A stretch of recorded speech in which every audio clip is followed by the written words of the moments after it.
Di era kemajuan teknologi informasi ini, kebutuhan akan program komputer sudah sangat banyak sekali. Oleh karena itu, semakin banyak dibutuhkan juga orang dengan kemampuan tersebut. Jadi, pada presentasi kali ini, saya akan membahas apa itu algoritma. Jenisnya itu seperti apa saja, fungsi dan manfaatnya seperti apa, serta saya akan memberikan beberapa contoh penggunaannya. Jadi, apa itu algoritma?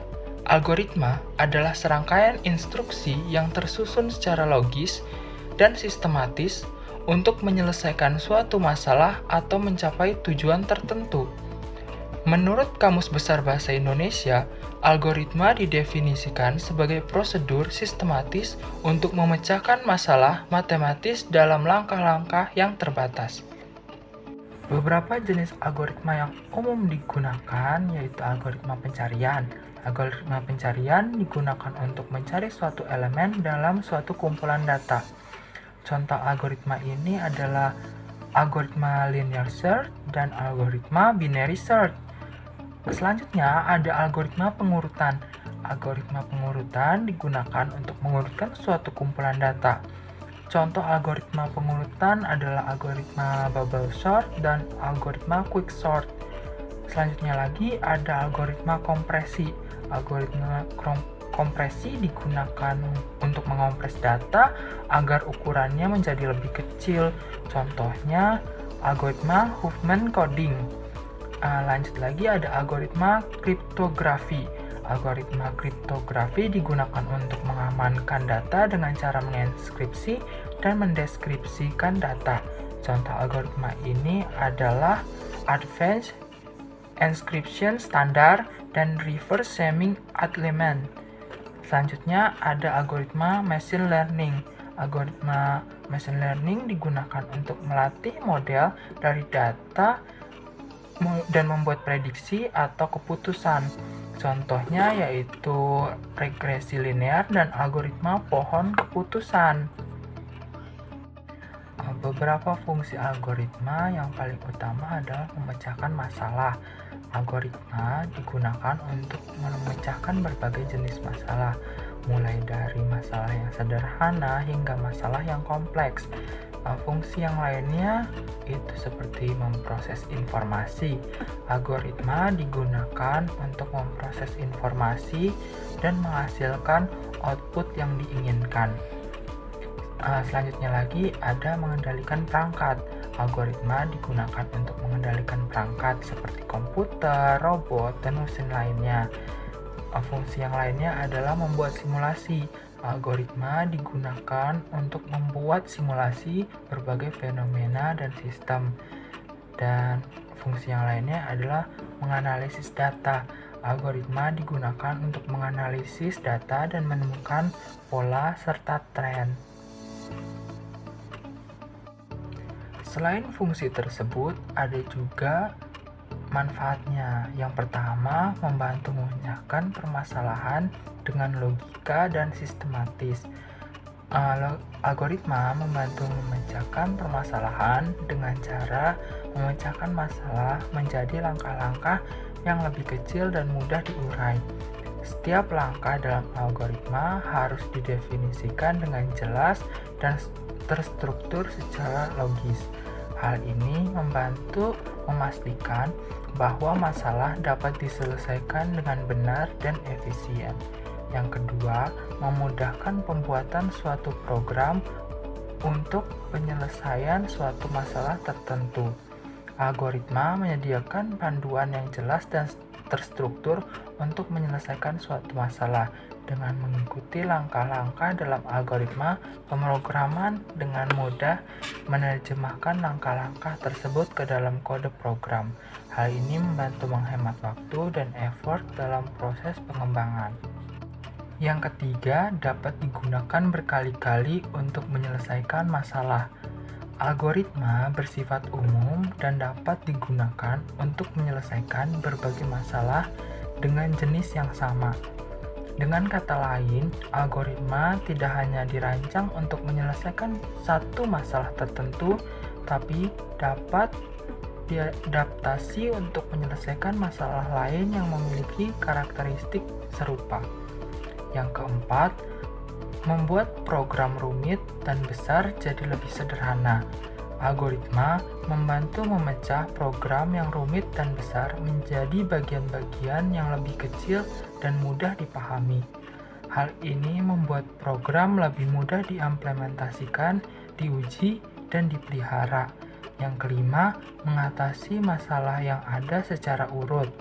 Algoritma selalu mengikuti urutan langkah-langkah yang terdefinisi dengan baik. Hal ini memastikan bahwa masalah diatasi secara sistematis dan tidak ada langkah-langkah yang terlewatkan. Penerapan algoritma dapat melibatkan berbagai tahap, termasuk pemilihan algoritma yang sesuai dengan masalah yang dihadapi, implementasi algoritma dalam bentuk kode komputer atau langkah-langkah operasional, pengujian untuk memastikan keakuratan dan efisiensi, dan evaluasi terhadap hal yang dicapai. Flowchart atau diagram alir merupakan sebuah diagram dengan simbol-simbol garis yang menyatakan aliran algoritma atau proses yang menampilkan langkah-langkah yang disimbolkan dalam bentuk kotak beserta urutannya dengan menghubungkan masing-masing langkah-langkah tersebut menggunakan tanda panah. Diagram ini memberi solusi selangkah demi selangkah untuk menyelesaikan masalah yang ada dalam bentuk proses atau algoritma. Beberapa contoh penerapan algoritma yaitu pertama, algoritma menonton film bioskop yang dimulai dengan satu mulai, kedua pergi ke loket, yang ketiga pilih film yang sedang tayang, yang keempat bayar tiket, yang kelima mendapatkan tiket, yang enam tunggu hingga tepat jam film ditayangkan, yang ketujuh masuk ke ruang bioskop sesuai dengan nomor ruang yang tertera pada tiket, yang kedelapan cari dan duduk pada kursi sesuai tiket, 9 nonton film yang sedang tayang di layar, dan 10 belum selesai. Contoh selanjutnya, algoritma mengirim surat. Yang pertama, ketik atau tulis surat. Yang kedua, siapkan sampul surat atau amplop. Yang ketiga, masukkan surat ke dalam amplop yang tertera. Nomor 4, lem amplop surat dengan baik.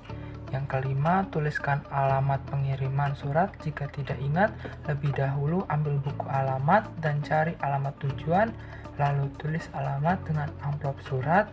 Yang keenam, beli dan tempelkan perangko pada surat. Yang ketujuh, pergi ke kantor pos dan bawa surat untuk diserahkan pada pegawai. Contoh lainnya yaitu algoritma klaim asuransi. Yang pertama, karena kamu baru, kamu harus mengisi formulir registrasi. Yang kedua, membayar preasuransi untuk membeli asuransi. Yang ketiga, pihak asuransi mencetak transaksi pembelian. Yang keempat, pihak asuransi mengeluarkan polis. Yang kelima, perusahaan asuransi menerima pembelian. Yang keenam, suatu waktu hal yang diasuransikan mengalami musibah. Yang ketujuh, pemilik asuransi melakukan klaim asuransi. Yang kedelapan, perusahaan asuransi melakukan investigasi. Yang kesembilan, jika tidak ditanggung kompensasi ditolak. 10, jika ditanggung perusahaan asuransi membayar kompensasi. Ke-11, jika ingin melakukan pembayaran asuransi kembali ke bagian transaksi. Ke-12, pembelian. Contoh lainnya yaitu algoritma berwudu. Yang pertama, niat. Yang kedua, mencuci tangan. Yang ketiga, berkumur. Yang keempat, membasuh hidung. Yang kelima, membasuh muka. Yang keenam, membasuh kedua tangan hingga siku. Yang ketujuh, mengusap seluruh bagian kepala. Yang kedelapan, membasuh kedua kaki hingga mata kaki. Yang kesembilan, tertib. Dan yang ke-10, berdoa setelah wudu. Kesimpulan, algoritma adalah sekumpulan instruksi yang disusun secara sistematis dan logis untuk menyelesaikan suatu masalah atau mencapai suatu tujuan tertentu. Dalam ilmu komputer, algoritma merupakan sekumpulan instruksi yang ditulis dalam bahasa pemrograman untuk menyelesaikan suatu tugas atau menyelesaikan suatu masalah. Algoritma juga merupakan jenjang ilmu komputer atau informatika. Algoritma adalah jantung ilmu komputer atau informatika.